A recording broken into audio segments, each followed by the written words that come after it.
Dominican റിപ്പബ്ലിക്കിൽ അവധി ആഘോഷത്തിനിടെ കാണാതായ Indian വിദ്യാർത്ഥിക്കായി തെരച്ചിൽ പുരോഗമിക്കുന്നു. 20കാരി സുദീക്ഷ കുനാനിക് ഒപ്പം താമസിച്ചിരുന്ന യുവാവിനെ ചോദ്യം ചെയ്തു വരികയാണ്.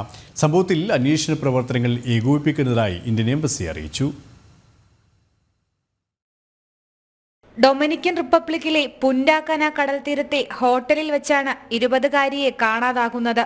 മാർച്ച് 6-ന് പ്രാദേശിക സമയം പുലർച്ചെ 4 മണിയോടെയാണ് സുദീക്ഷയെ അവസാനമായി കാണുന്നത്.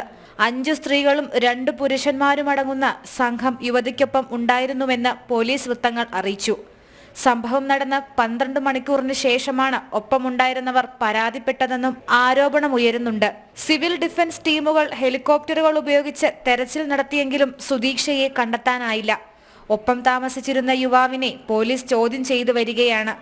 യുഎസിലെ പിറ്റ്സ്ബർഗ് സർവകലാശാലയിലെ വിദ്യാർത്ഥിയാണ് 20കാരി സുദീക്ഷ.